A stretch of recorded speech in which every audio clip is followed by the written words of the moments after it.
चुड़ैल बच्ची। पुनीत अपनी पत्नी आयशा को बहुत प्यार करता था। उनकी शादी को पूरे 4 साल हो गए थे। आयशा प्रेग्नेंट थी, इसलिए पुनीत आयशा को अपनी माँ के पास गांव में उसकी देखभाल के लिए लेकर जाता है। गांव पहुंचते ही आयशा अपनी सास के पैर छूती है। जुग जुग जियो और अपनी सास को जल्दी से पोता दे दो। माँ जी, क्या बेटा और बेटी, आज के जमाने में लड़का लड़की सब एक समान होते हैं। तुम्हारे शहर में होता होगा ये सब, हमारे गांव में नहीं। मुझे तो पोता चाहिए बस। हे भगवान, ये दोनों तो अभी से शुरू हो गए। ये दोनों अगर ऐसे ही लड़ते रहे तो कैसे चलेगा ये सब। इन दोनों को मुझे ही रोकना पड़ेगा। अरे अरे माँ, क्या अपने बेटे से नहीं मिलोगी? हाँ हाँ, क्यों नहीं। कैसा है रे तू? कितने सालों बाद आया अपनी माँ से मिलने। शहर जाकर तो तू अपनी माँ को भूल ही गया था। अरे माँ, अब सारी बातें यहीं खड़े खड़े करोगी क्या? हैं? पता है ना, आयशा पेट से है, वो ज्यादा देर तक खड़ी नहीं रह सकती। कमला दोनों को अंदर ले जाती है। माँ, आपसे एक बात बोलनी थी। हाँ हाँ, बोल बेटा, क्या बात है? माँ, वो खत में मैंने तुम्हें बस अपने आने की खबर दी थी और आयशा के बारे में बताया था, पर माँ मुझे वापस शहर जाना होगा। मैं सिर्फ आयशा को यहाँ छोड़ने आया था। मुझे आज शाम को ही वापस जाना होगा। ऑफिस में बहुत काम है माँ। ये तू क्या बोल रहा है? मैं कितनी खुश थी कि अब हम सब साथ रहेंगे यहाँ। माँ प्लीज समझा करो, जाना जरूरी है मेरा। और माँ, तुमसे अच्छी सेवा आयशा की कोई और नहीं कर सकता, है ना? शाम होती ही पुनीत वापस शहर चला जाता है। आयशा का पूरा टाइम चल रहा था। उसको कभी भी कुछ भी हो सकता था। कमला अपनी बहू की खूब सेवा करती थी, उसे अच्छा अच्छा खिलाती थी और आखिर वो दिन आ ही गया। आयशा की तबीयत आज कुछ ठीक नहीं थी। मैं अभी दाई को बुला लाती हूँ, तुम अपना ध्यान रखना बहू। कमला दाई को बुला लाती है और कुछ ही देर में आयशा बेटी को जन्म देती है। बेटी हुई है, इतना बोलकर दाई वहाँ से चली जाती है। बेटी का नाम सुनते ही कमला को बहुत गुस्सा आने लगता है। इसको मैंने पहले ही कहा था, मुझे पोती नहीं पोता चाहिए, फिर भी इसने मुझे पोती दी। आधी रात को जब सभी सोए हुए थे, कमला चुपचाप उठती है। बच्ची अपनी माँ के पास सोई होती है। कमला बच्ची को उठाकर बाहर कुएं के पास ले जाती है। तभी बच्ची रोने लगती है। कमला उस बच्ची को कुएं में फेंक देती है, पर आयशा ये सब देख लेती है। माँ जी, ये आपने क्या किया? मेरी बच्ची आपने इस कुएं में फेंक दी। मुझे मेरी बच्ची चाहिए। मेरी बच्ची ला कर दो मुझे। अरे रोना बंद कर, अब देखना, अब की बार ना लड़का ही होगा।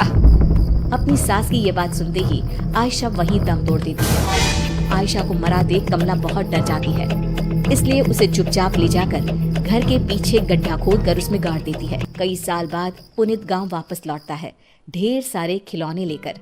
कहाँ है सब? आयशा, अरे माँ, कहाँ गए सब? हे भगवान, मुझे भी उठा ले। ये दिन देखने से पहले तूने मुझे क्यों नहीं उठा लिया? माँ, क्या बात है? आप ऐसे क्यों बोल रही हो? और हाँ, आयशा और मेरी बच्ची कहाँ है? आपका खत मिला था मुझे, आपने बताया था ना मेरी बेटी हुई है, कहाँ है वो? वही तो, मेरी बहू और पोती अब इस दुनिया में नहीं है। कुछ दिन बाद ही बच्ची मर गई। बहू ये बर्दाश्त नहीं कर पाई और उसने भी अपना दम तोड़ लिया। और तू अब आया है कितने सालों बाद। क्या? ये आप क्या कह रही है माँ? माँ, आपने मुझे पहले क्यों नहीं बताया? मैं अपनी बच्ची की सूरत भी नहीं देख पाया। मैंने तुझे इसलिए नहीं बताया कि तू शहर में परेशान ना हो जाए। और अब मैं तेरी दूसरी शादी करूंगी, देखना, वो बहू मुझे जरूर पोता देगी। पुनीत का रो रो कर बुरा हाल था। रात का समय था। उसकी नजर खिड़की से बाहर तारों पर थी। उसे नींद नहीं आ रही थी। तभी खिड़की से एक चुड़ैल बच्ची झांकने लगती है। पापा, पापा मुझे बचा लीजिए। कौन है वहाँ? पुनीत बाहर जाकर देखता है तो वो बच्ची वहाँ से भाग जाती है। अरे क्या हुआ बेटा, इतनी रात गए तू यहाँ क्या कर रहा है? चल अंदर जा, सो जा। माँ, माँ अभी खिड़की पर कोई था जिसकी सूरत बहुत डरावनी थी। वो मुझे पापा बोलकर पता नहीं कहाँ गायब हो गई। अरे ये गांव है बेटा, गांव में आए दिन छलावा घूमते रहते हैं, मतलब भूत चुड़ैल। जरा संभल कर रहना। हाँ चला बंदर, रात को ऐसी बातें नहीं करते। सुबह होते ही माँ, मेरा मन अब इस गांव में बिल्कुल भी नहीं लग रहा, इसलिए मैं सोच रहा था क्यों न मैं वापस शहर चला जाऊं। बेटा मैं तो कहती हूँ तू दूसरी शादी कर ले, पत्नी आ जाएगी तो तेरा जीवन फिर से हरा भरा हो जाएगा। नहीं माँ, मैं अब शादी नहीं करूंगा और मैंने अपना सामान भी पैक कर लिया है, तो मैं शहर के लिए अभी निकल रहा हूँ। पुनीत अपनी माँ की जरा भी नहीं सुनता। वो अपना सामान उठाता है और वहाँ से चल पड़ता है। आधे रास्ते पहुँचते ही वो चुड़ैल बच्ची उसे फिर से दिखाई देती है। पापा मुझे बचा लो, मेरा बहुत दम घुटता है। इतना बोलकर वो बच्ची वहाँ से भागने लगती है। तभी पुनीत उसे आवाज लगाकर रोक लेता है। रुको, कौन हो तुम और तुम ये क्या बोलती रहती हो?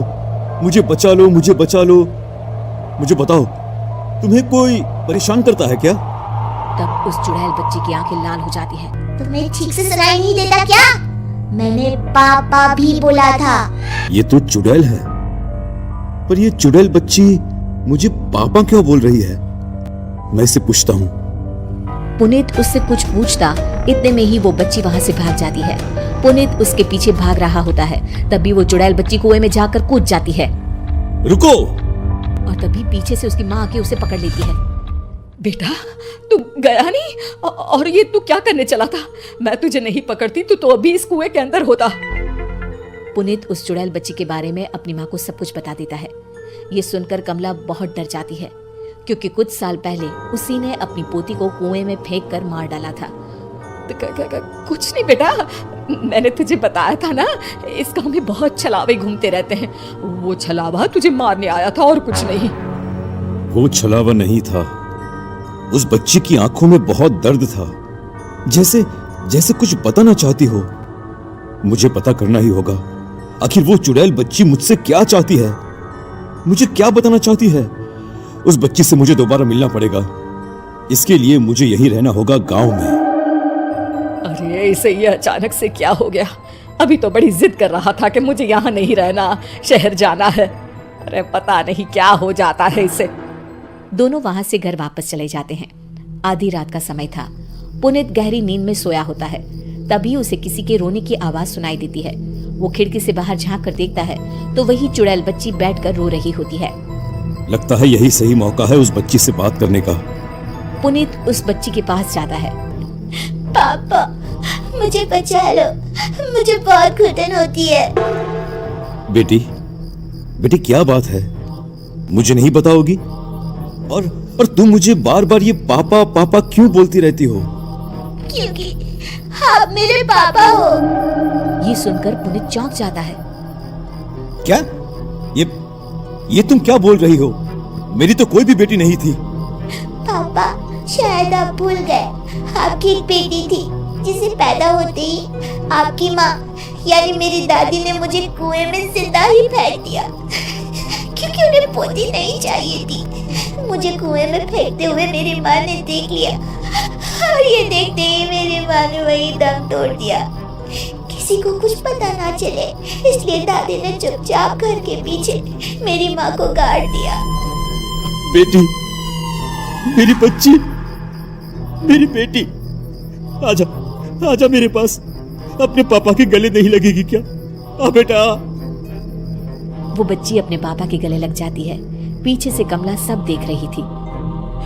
मुझे माफ कर दो बेटा। नहीं माँ, मैं तुम्हें कभी भी माफ नहीं कर सकता। आज से तुम मेरी माँ नहीं और मैं तुम्हारा बेटा नहीं। तुमने खून किया है माँ, खून, मेरी पत्नी का और मेरी बच्ची का। मैं तुम्हें कभी माफ नहीं करूंगा। पुनीत पुलिस को बुलाकर अपनी माँ को पुलिस के हवाले कर देता है और गांव के कुछ लोगों की मदद से कुएं से बच्ची का कंकाल निकलवाकर उसका अंतिम संस्कार कर देता है। अंतिम संस्कार होते ही चुड़ैल बच्ची अपने पापा को हाथ हिलाते हुए वहां से गायब हो जाती है।